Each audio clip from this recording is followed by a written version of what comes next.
Hello, hello, magandang umaga Pilipinas. Ahaha, magandang umaga po. Yung mga nagpapadala po sa akin ng message na isang bala lang ako. Right, go ahead. Tapos, ito pa lang si NBI Chief Cybercrime Unit, Vic Lorenzo. Magandang umaga sa iyo. Ang chismosong NBI, Vic Lorenzo. Taga Green Meadows ka pala, inutil ka. Ikaw may kagagawa nito, pinagkaisahan nyo si Francis Leo Marcos. Inciting to sedition in social class. Bakit? Nag-revenge ba sa mga mayayaman si Francis Leo Marcos? Inciting to sedition in social class to disturb the public. He's only encouraging kung sino yung mayayaman na kapitbahay kung gusto niyong tumulong. There is no inciting to sedition. Chismosong NBI ka, gawin mo trabaho mo. Pinilit mong i-convict si Francis Leo Marcos. Anong klaseng NBI ka? Kaya pala kinukutsaba mo yung mga journalist na bias. Panay ang interview mo sa mga bias na journalist. Mga ayaw kong magmura. Anak ng teteng, punyemos kayo, inutil. Akalain mo yan, taga Green Meadows ka pala eh. Tapos sasabihin mo, inciting to sedition in social class. Do you know what does that mean? Inciting to inflict an act of hate against the rich. Did you see any hate from Francis Leo Marcos to hate his neighborhood? He never provoked anything to be incite to sedition. This person, Mr. Francis Leo Marcos, chismosong NBI ka talaga. Akalain mo, broadcast in the radio, broadcast anywhere, dahil cybercrime ka? Cybercrime Unit? That's bullshit. Inciting to sedition in social class. There are several forms the crime of sedition under of the revised penal code, one of which is to rise publicly and tumultuously by means of force, intimidation, or by other means outside of legal methods to inflict any act of hate and revenge against private person or any social class, or despoil any person of his property for any social end. I never seen any hate from Mr. Francis Leo Marcos when he do the video into this neighborhood. He is the resident of Green Meadows and he has right to do the video anywhere.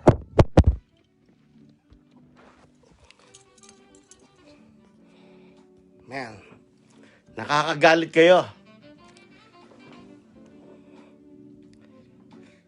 He has right to do because he is paying the dues of his communities where he used to live there in Green Meadows. So you are one of the officer of your community in the Green Meadows.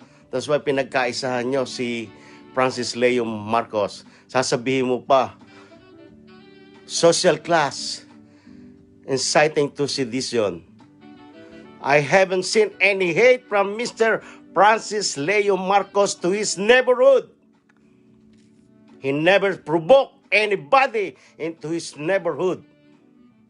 He just only encouraged people if they can help to this pandemic crisis of COVID-19 to help the community.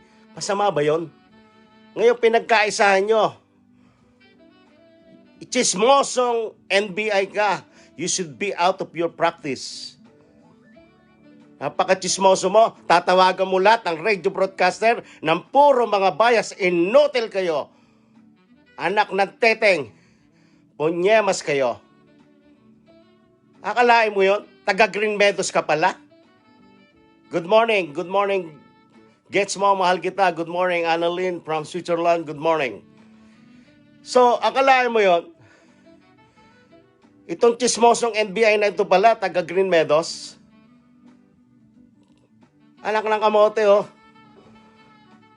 Kaya pala pinipilit mo inciting to sedition in social class, inflict and hate against to the rich people. I never see any hate from Mr. Francis Leo Marcos. He only encouraged, yung mga mayayaman dyan, gising kayo, pwede ba kayong tumulong? That is not disturbing the public. And whatever he do, he did not even disturb the government for giving away what he wants to give to the people. Please go back to your school.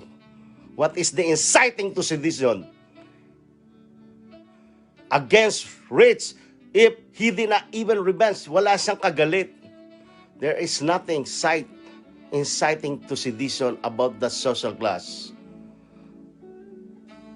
Anong klaseng NBI ka? Chismoso. You supposed to be the chief of chismosong NBI. Ikaw na yung pinaka-chismosong NBI. Tatawagan mo yung mga bias na journalist. Mga bias kayo. Mga leche. Inutil. Mga inutil kayo. Anak ng teteng, punyemas. Hindi nyo ba alam ang ginagawa nyo? Pinagkaisahan nyo yung tao. Kayo pala may gawa niyan eh. Tapos sasabihin nyo, a lot of crimes. Prove it! Inciting to sedition. He never have a hate from his personality to hate his neighborhood. He only encourage the neighborhood to help if they can. And if you cannot give a help, just shut the fuck up. Norbels, Makmak. Hello everyone. Shout out to each and everyone. So kaya ikaw, Chief NBI Cybercrime Unit, Division of NBI National Bureau of Investigation, how scum you are. You degrade what is the NBI. You degrade who you are. Inciting to sedition in social class. I never see. Prove it. If Mr. Francis Leo hate his neighborhood, he pay his dues and he has right to go around to his neighborhood because he is the resident of this said Green Meadows Rich subdivision. You do not have right to condemn whoever the residents of that subdivision. And he never mentioned any name. As I see and review the video, he never mentioned any name of whoever residents of that subdivision. There is no such inciting to sedition that you will keep talking about. Inciting to sedition in social class. Fuck you all. Social class. Kaya na mga mahihirap, ganun ba? Dahil naiinggit kayo. Dahil si Mr. Francis Leo Marcos lang ang pwedeng tumulong, silang ang nakagawa niyan. Sa buong mundo, I admire this person for being he is. And whatever case you put in him, that is your story to make. You degrade the NBI, Mr. Vic Lorenzo. Kaya pala lahat ng mga interview mo, puro mga bias. Puro mga bias na reporter. Mga journalist, ika nga. Pero mga bias, lahat kayo, inutil, anak ng teteng, punyemas. Akalain mo yan, taga Green Meadows ka pala. So, sa Green Meadows, kayo ang may panganahan. Kung sino man ang mayayaman sa Green Meadows, man,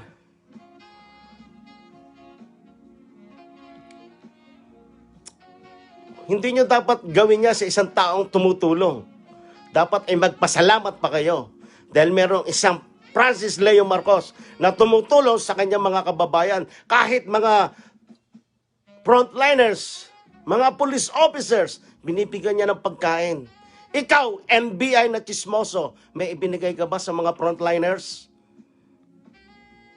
Bakit hindi kita tatawagin chismoso? You know that is the confidential information under your custody. Ipangangalandakan mo, oh, hindi kanya yung bahay, hindi kanya yung sasakyan. That is gossiping. Dapat hindi ka nag-NBI, dapat nag-reporter ka din na chismoso.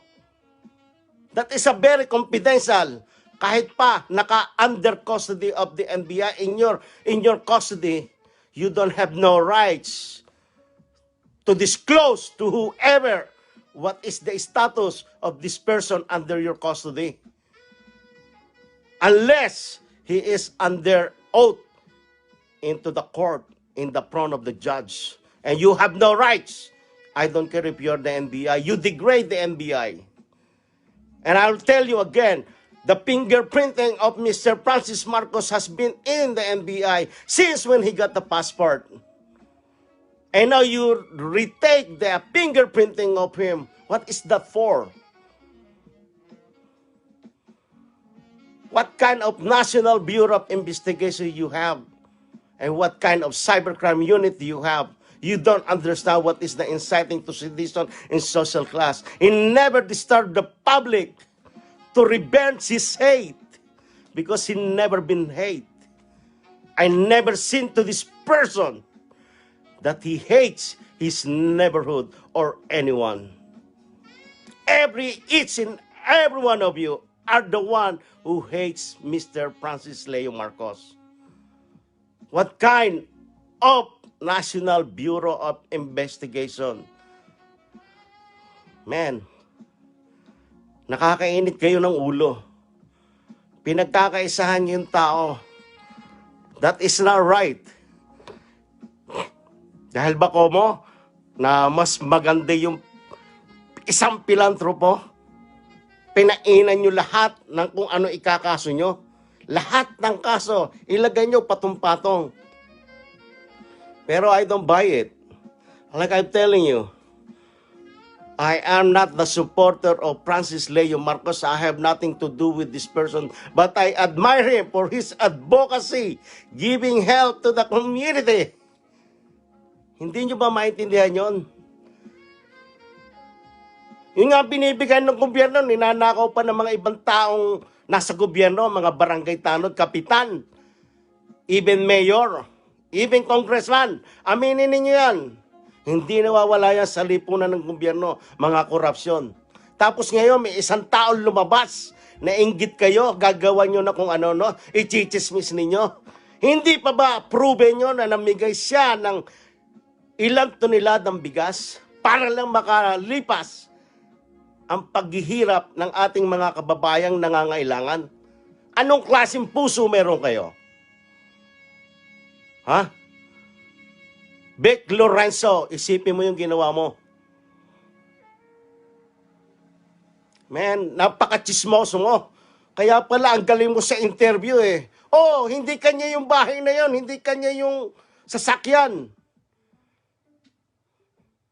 Oh, inciting to sedition in social class. Social class, dahil social kayo? Mayaman kayo? Ha? Mayaman kayo? Men, yan ang hirap sa inyo sa mga mayayaman.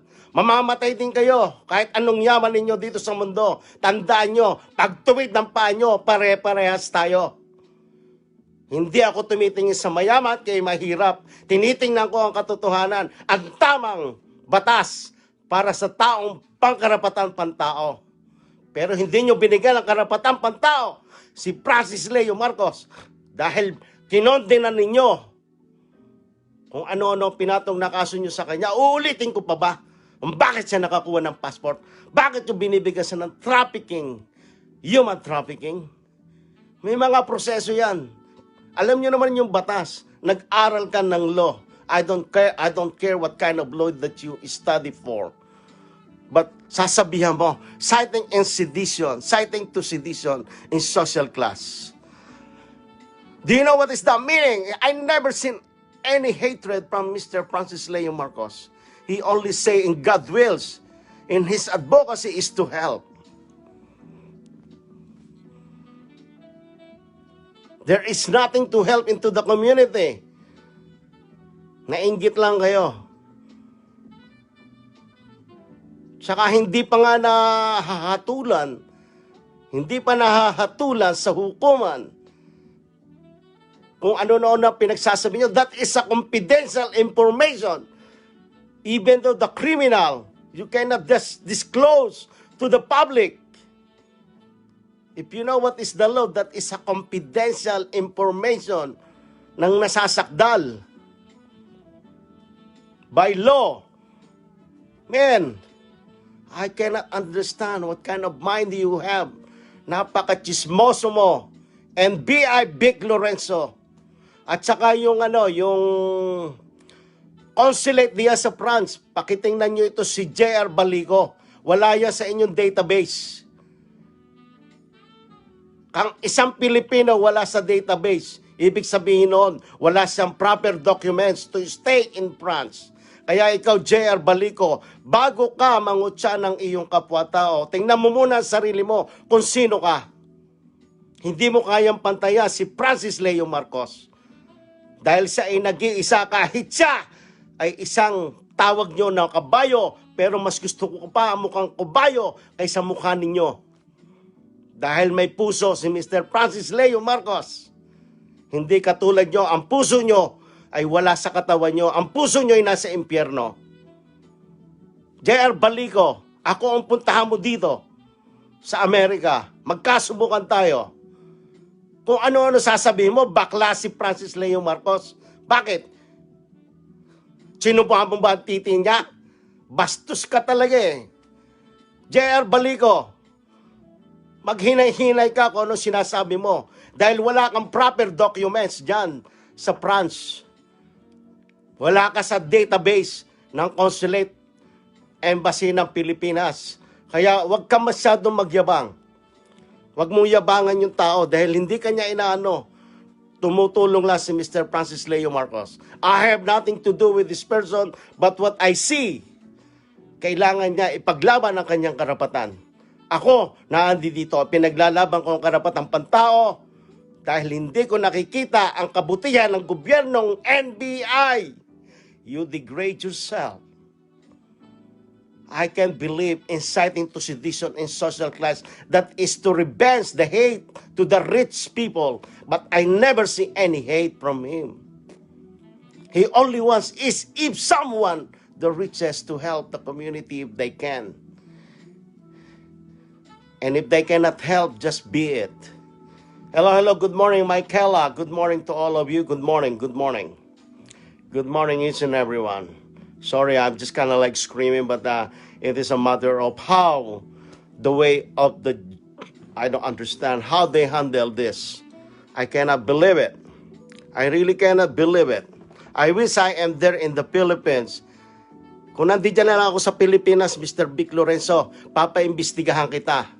Ako mismo magpapaimbestiga sa'yo. Dapat iniimbestigahan ka, Mr. Vic Lorenzo eh. Di ba? Napaka-chismoso mo. Ikaw ang number 1 chismosong NBI. Pero mo, kung ano sasabihin mo sa mga bias na journalist, kaya kayo mga lecheng, ayoko magmura, mga anak ng teteng punyemas, inutil na mga bias na reporter. Anong klase kayo? Lagi nila si Vic Lorenzo. Kaya pala, nakikita ko mostly everyday, Vic Lorenzo! Oh, ano nang status ni Francis Leo Marcos?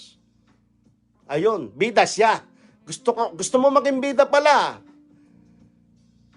Vic Lorenzo, kung gusto mo maging bida, gagawin kitang artista. Man, I cannot believe this. I really cannot believe this. How you handle this process of this law. I cannot believe it. You know? This is a matter of how you trust the NBI. This is what you think, the National Bureau of Investigation. This is the way you can trust them. Dahil may inggit, gagawan ka ng kaso. Dahil pangit ka, gagawan ka ng kaso. Hindi ka magandang lalaki, gagawan ka ng kaso. What kind of people are you guys? Sobrang inggit ninyo sa tao. Dahil ang tao ginagawa ay kabutihan. Hahanapan nyo siya ng butas para siya ay malibing ng buhay. Huwag naman ganon. Lumabang kayo ng parehas. Lumabang kayo ng parehas. Wala kayong puso. Dahil ang puso ninyo ay nasa impyerno. Ang puso ni Mr. Francis Leo Marcos ay bilang makatao tumutulong sa mamamayang Pilipino. Like I told you again, I have nothing to do with this person, but I see as a good Samaritan with his advocacy to help the needy.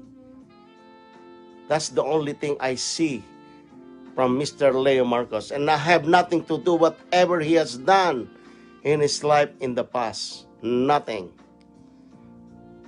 Intindihin nyo yun. Tapos isisisi yung mga passport, uulitin ko pa ba uli? Ha? Panoorin nyo yung last video ko. What is the passport process to? And what is this human trafficking all about? Man, I cannot believe that there is chismosong NBI dyan sa Pilipinas, National Bureau of Investigation, calling all the bias reporter. What is the status of Francis Leo Marcos? Yung isa dyan, Percy Lapid, tatawaging mukhang kabayo, ikaw na may mukhang aso. So, walang ganyanan. Ako ang tawagan yung mukhang kabayo, sisipain ko kayo. Mga inutil kayo. Anak ng teteng punyemas. Yan, isang ako sa yan. Chismoso ka. Mr. Vic Lorenzo. I cannot respect the person who cannot be respected. You know? Hindi ko pwedeng marespeto hindi ka-respeto. Saka yung J.R. Balico, mag-ingat ka, kaibigan. Dahil tao ka din lang na pwedeng mamatay. Hindi lahat ng oras ay oras mo. May oras ka rin darating sa iyong buhay. Kaya tandaan mo yan, kaibigan. Huwag kang ganyan sa iyong kapwa-tao. Hindi ka nilamangan ni Mr. Francis Leo Marcos. Walang panlalamang na ginawa siya sa iyo. Kaya huwag mong idamay kung sino man. Kaya kung gusto mo mandamay, ako idamay mo. Nandito ako, puntahan mo ako dito. Hindi ako naghahamon ng away, pero susubukan ko na ako'y imbitahin kita, pumunta ka rito. Hindi yung kung ano-ano sinasabi mo. Patunayan mo na ikaw talaga isang lalaki. Kung ano-ano kinakaso nyo kay Mr. Francis Leo Marcos, ay hindi ko lang maintindihan din yung mga legal counsel ni Francis Leo Marcos. Puro takot siguro. Pero ako, wala akong kinatatakutan. Dahil ang aking sinasabi at ang aking nakikita, ang aking imumungkahi, ay kung ano lang ang aking naalisa, kung ano na sa aking isipan. Kaya kayo, mga walang puso, mga puso nyo na sa impyerno, hindi kayo makatao, sana'y tanggapin kayo sa purgatorio. Kahit hindi sa langit, sa purgatorio man lamang.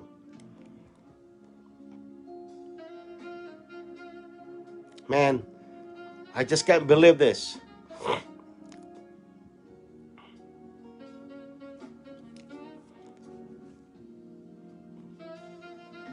Sasabihin ko ulit, ipakukulong ko ang sarili ko. Ilabas ninyo yung taong yun dahil sa may kakayanan na ipaglaban ang kanyang karapatan. Hindi nyo kinokondena.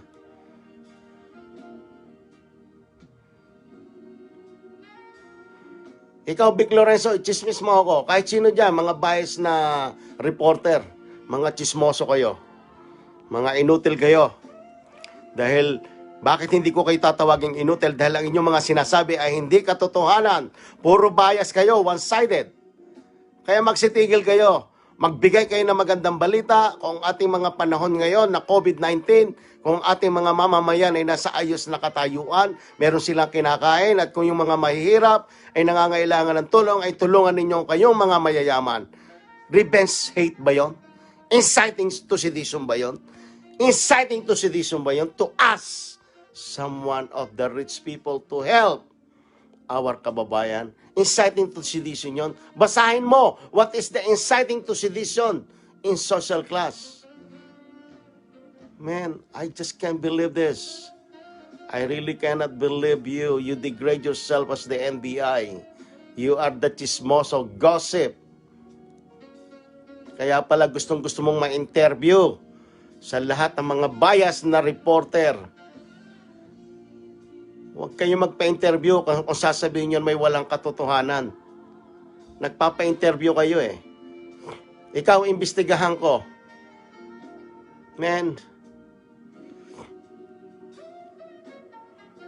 Kaya kung sino man na nasa likod ni Francis Leo Marcos na gumawa nito sa kanya, sana pagpalain kayo ng Panginoon at sana naman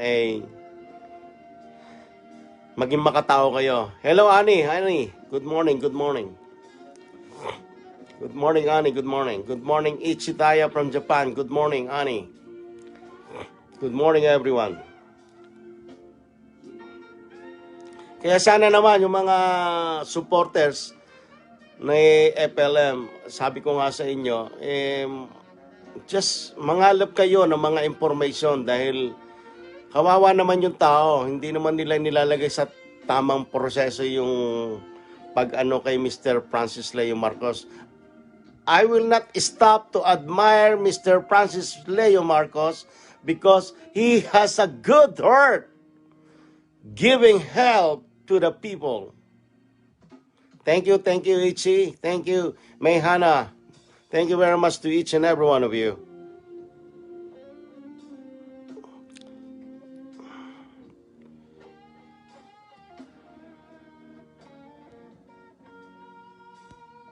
Oh. I lost it all. Thank you, Japan, Malaysia, Switzerland, to all the world, all Filipino, all OFW, thank you very much. To all the people there in the Philippines watching, thank you so much and God bless you all. Hopefully, I'm only hoping to the fairness of individual to be fair. At saka yung mga kritiko ni Mr. Francis Leo Marcos, magsitigil kayo dahil wala kayong karapatang mangialam sa buhay ng may buhay. Dahil ang buhay ni Mr. Francis Leo Marcos ay sarili niyang buhay. At kung ano man ang kanyang kasalanan sa batas ay kanyang pananagutan, kung siya'y napatunayan, nagkasala sa batas. Pero kung meron dyan mga chismosong NBI, ay hindi pwedeng mapatunayan dahil sila'y kinokondena kung anong dapat lamang na gawin sa isang taong nasasakdal, ay pwede nila na lang yurak-yurakan ang dignidad at integridad ng isang taong walang kalaban-laban.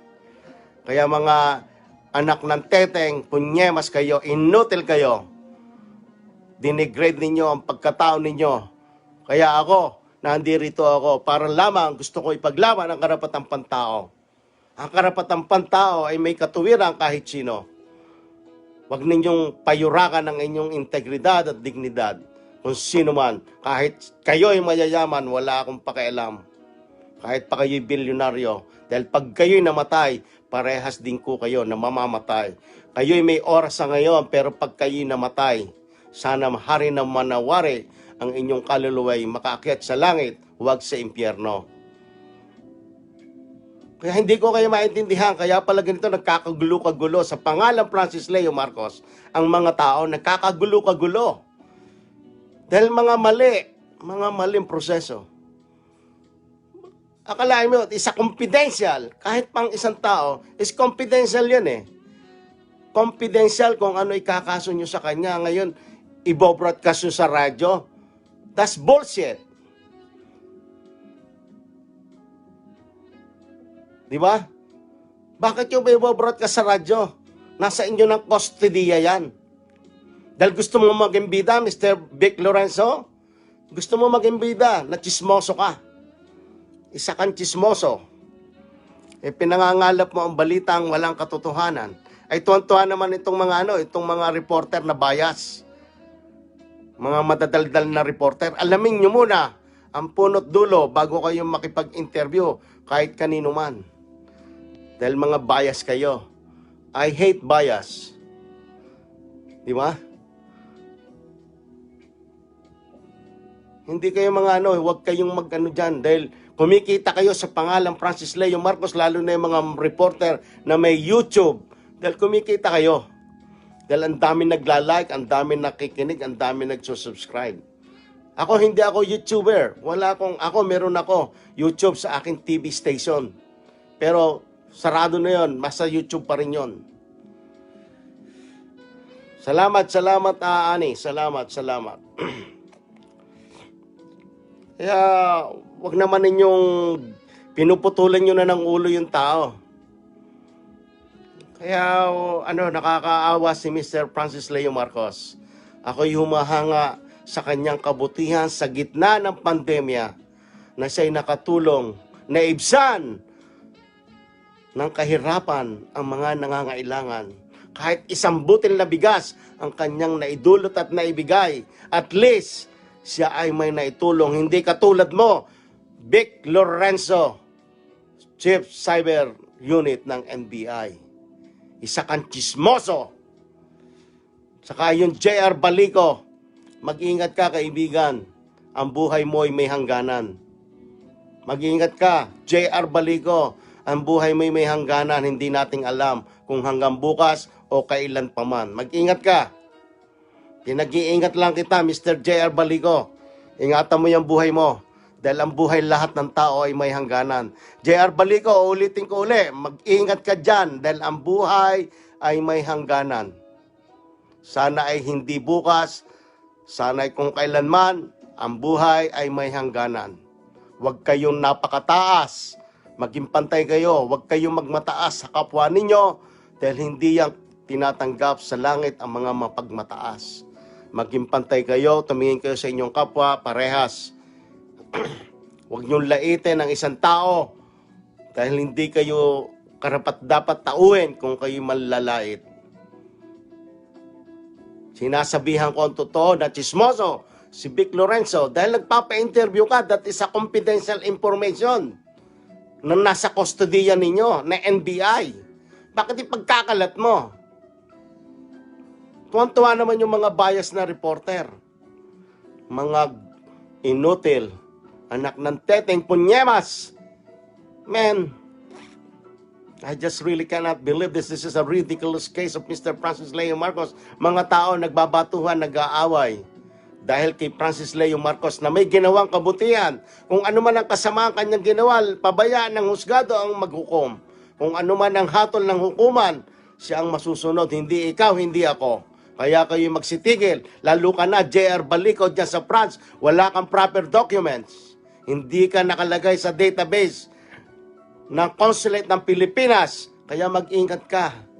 Ang buhay ay may hangganan, Mr. JR Balico. At sino man ang bumabatikos kay Mr. Francis Leo Marcos, mag-ingat kayo dahil ang buhay nyo ay may hangganan. Ang buhay ninyo ay may katapusan. Ang buhay nyo hindi nakakasigurado kung hanggang kailan. Mabuhay tayo sa ngayong araw na to. Bukas ay bagong pag-asa. Ngayong araw na ito ay dapat tayo magkaisa. Hindi tayo nag-aaway. Pero sinasabihan kita, kaibigan JR Balico, mag-ingat ka.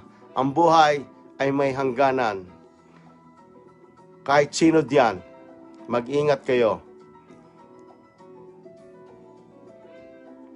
Dala ko ang bayag ko kahit saan ako pumunta. Yung mga na chismoso at mga bias, ang mga reporter na one-sided lamang. Dahil iyan ay aking mungkahi, opinyon ko yan. Dahil yan ang nakikita ko sa katotohanan. Nakakasawa.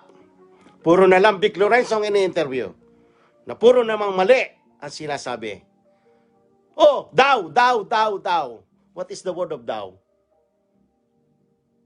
Man. Hindi ka karapat-dapat na maging NBI, hindi ka karapat-dapat maging Cyber Unit, Crime Unit.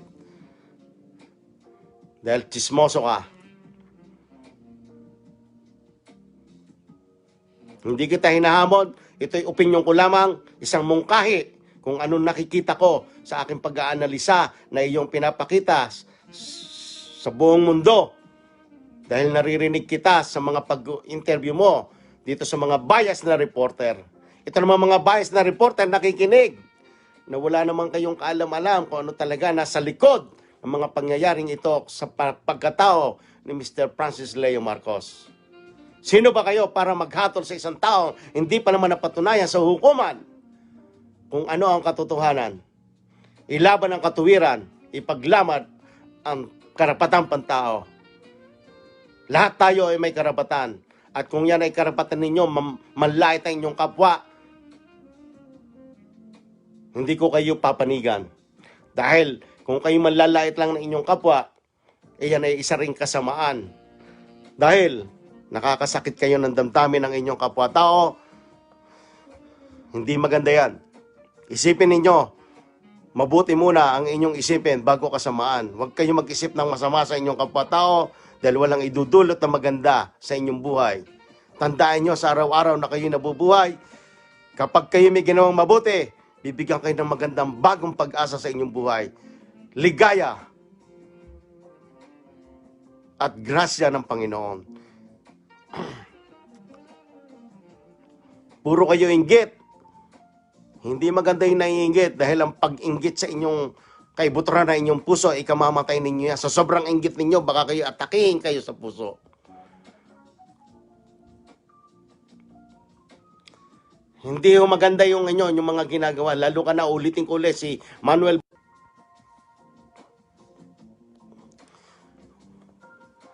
Huwag niyong ilagay sa inyong puot na damdamin ang galit, inggit sa inyong kapwa-tao. Dahil hindi po tayo magiging isang tao kung kayo po ay merong inggit at puot sa inyong kapwa. Mahirap po mabuhay ng ganyan. Ang akin lang po ay isang katuwiran ng isang taong mamamayan. Ipaglaban ang karapat-dapat. Huwag kang gumawa ng masama upang hindi ikaw mahusgahan. Kung ano man ang kasamaan, meron po tayong proseso ng hukuman. Kung ikaw po'y nahatulan, pagsisihan mo at iyong pagbayaran. Pero kung wala pang hatol ang hukuman, huwag po tayong manggusga, hindi ako, hindi kayo. Kaya kung sino man ang mga kritiko ni Francis Leo Marcos, hindi siya public enemy number 1. The case of Mr. Francis Leo Marcos is a simple case, pinabigat lang nila dahil galit sila kay Francis Leo Marcos.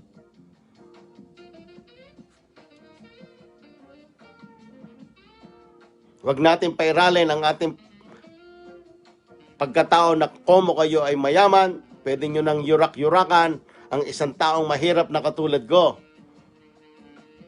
Huwag naman ganon, lumabang kayo ng parehas. Sasabihan nyo pa sa akin, ako isang bala lamang. Isang bala, baka kakainin ko lang yung bala nyo. Ang anting-anting ko, puso ko, maka-Diyos, maka-tao. Kaya hindi ako tinatablan ng bala. Anumang klaseng bala ibato nyo sa akin, wala akong pakialam.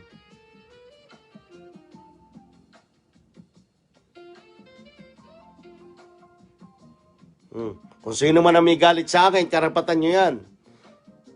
Pero mag-isip muna kayo. Ang buhay natin ay may hangganan. Yun lang ang masasabi ko. Maraming salamat sa mga nag-message sa akin ng masama. Maraming salamat sa mga nag-message sa akin ng mabuti. Sana'y pagpalain kayo ng mahal na Panginoon. Pero sa ngayong araw na ito, linggo dito, linggo ng Mayo 31. Nalilito tuloy ako. Kaya sana naman i-analyze ninyo inciting to sedition in social class. Ulitin ko ulit. Chismoso ka. NBI. Vic Lorenzo. Chismoso ka. Papa-interview ka sa mga bias na reporter na tuwan-tuwa. Natuwan-tuwa. Kailangan nila, nanalo na sila. Re-respetuhin ko kayo kung tama lang ang pamamalakad ninyo. Pero kung mali, bullshit kayo. Di ba?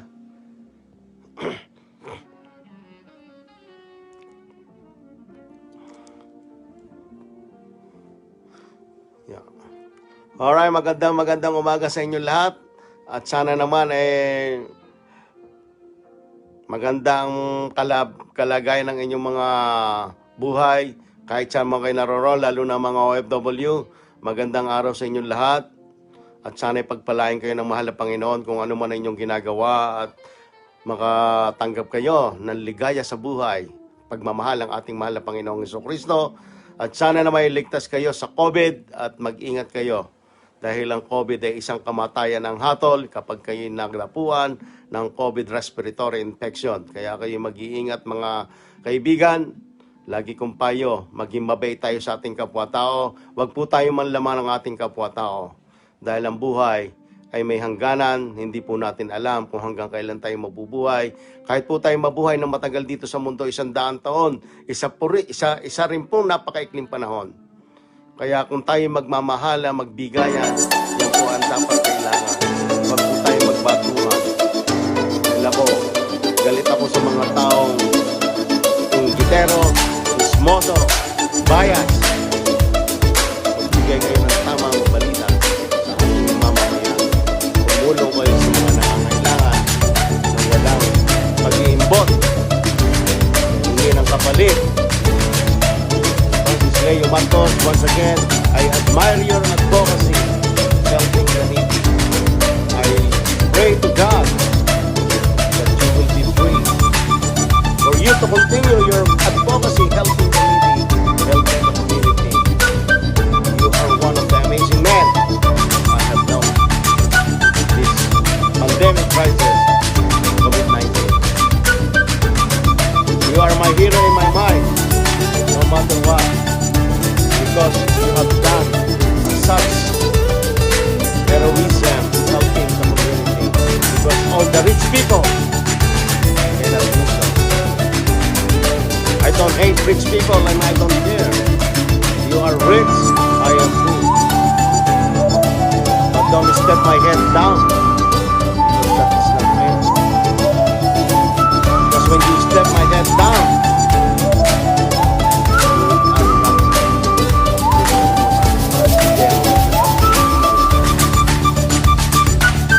be fair, equal, ipaglaban ang karapatang pantao. Maging parehas tayo. Tanggalin ang inggit sa inyong puso.